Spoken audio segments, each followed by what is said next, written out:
That don't change the fact of what God said. I'm a chosen person.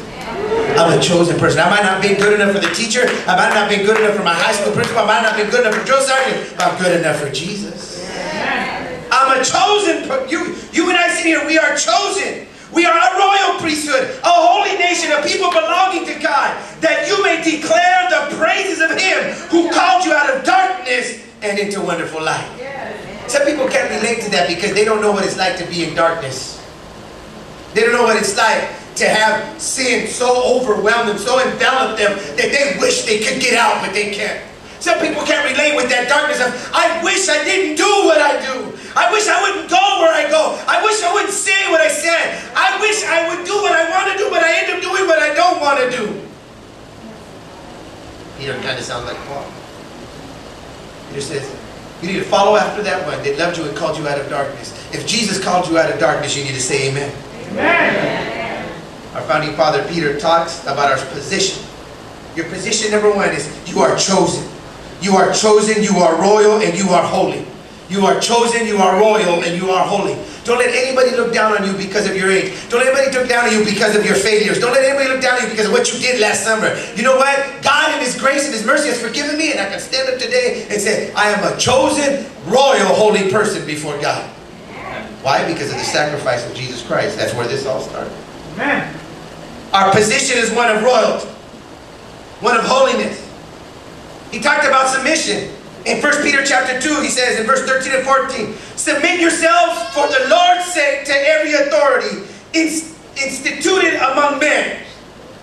That means that when the police officer pulls you over, you must submit because of Jesus Christ.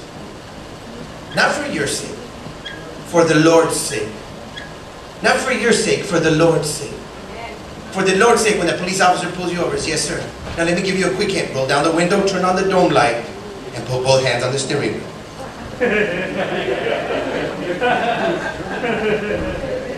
Just to be safe.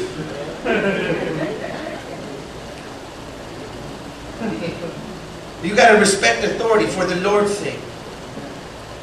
You know what? I don't always agree with the authorities in my life, but I respect the authorities in my life. I don't always agree with the way our superintendent, our Assemblies of God superintendent does things, but I submit to him because God has placed him as an authority in my life. I don't always agree with the board of this church. Sometimes I wonder if they're even saved. I didn't say that, did I?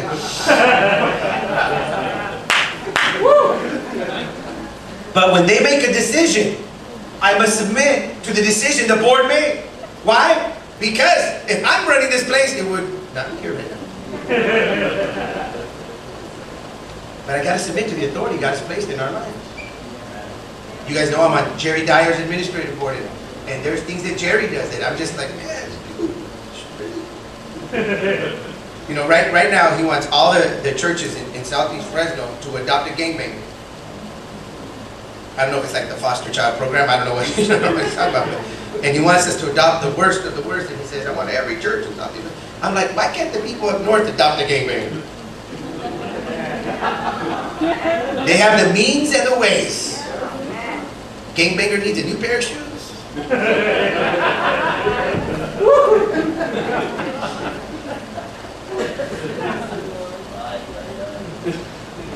Ashley on Monday.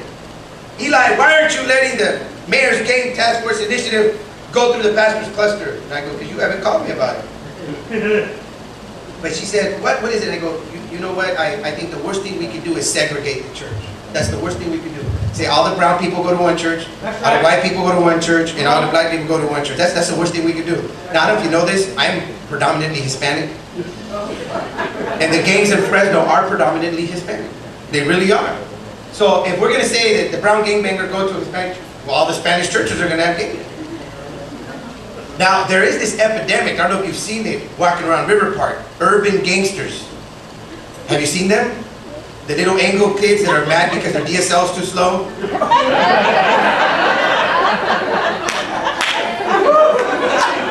I'm sorry, my Anglo people, they're like, what's up? Come on, you know something. I was at because I'm stereotypical Mexican, I went to a taco place called Rubio's Taco in River Park. Have you ever been to Rubio's Taco in River Park? Say amen. It's a Tex-Mex, but it's really good. I like Rubio's Taco. I'm at Rubio's Taco, and these 3 angry kids walked in, and they were really upset, and they were scaring everybody at Rubio's Taco. I even got scared. And I said, look, it's an epidemic, urban gangsters up here.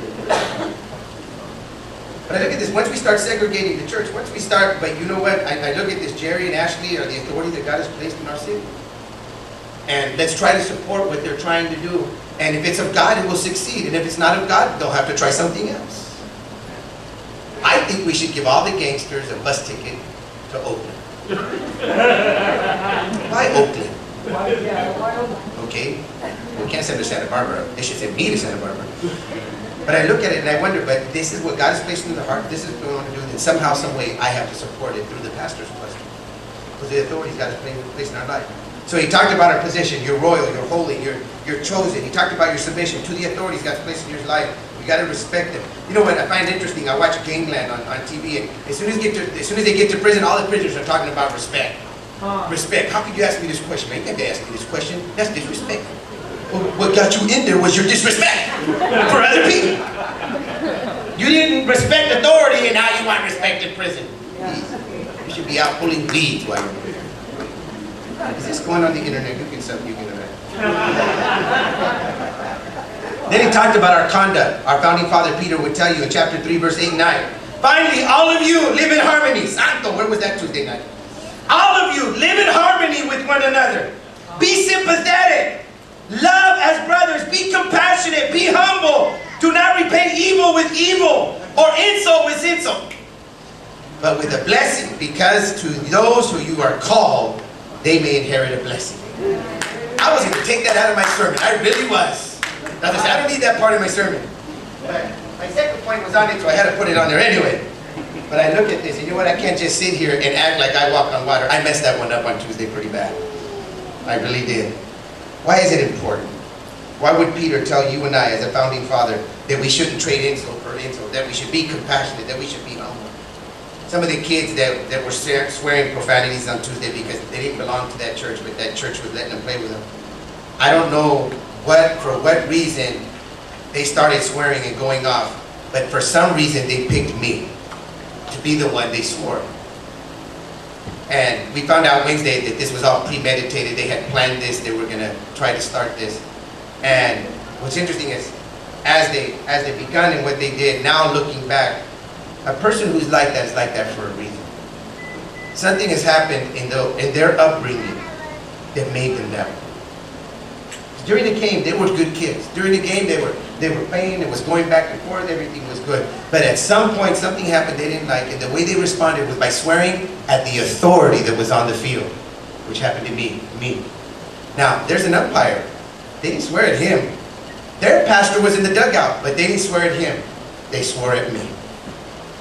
And I look at this and I wonder, could it be that they see me as the supreme authority out there because I started the league? Now, I fell into their trap and went over there and wanted to fight the whole team. Not the 3 boys, the whole team. I said, all of you, come on, bring it, come on. And they looked back and my guys were all going the wrong direction. I was like, the fight's over here. But now, looking back, what if I would have reached out to those kids with love? What if, when I walked over to the dugout, I said to them, why do you feel this way towards me? Did you not get enough hugs growing up? I mean, I don't know. I could have handled it better. But I think there's a reason. Don't you hate it when the sermon's for the pastor? Other hypocritical pastors wouldn't talk about this, especially so close to the event. But me, guess what, people? I'm walking with Jesus just like you.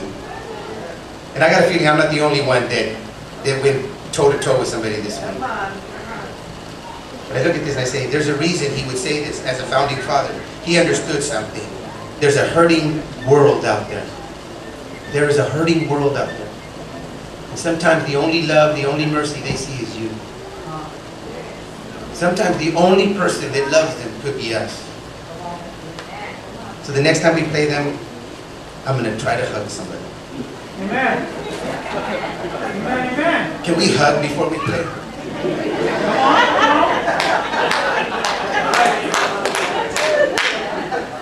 You guys think I'm joking. I'm going to do it. So give me a hug. I'll do it. I'll say, give me a hug. Let's trade hugs, not insults. Amen. Where's Ruben? Ruben, hold me to it. Say, Pastor, go hug that guy.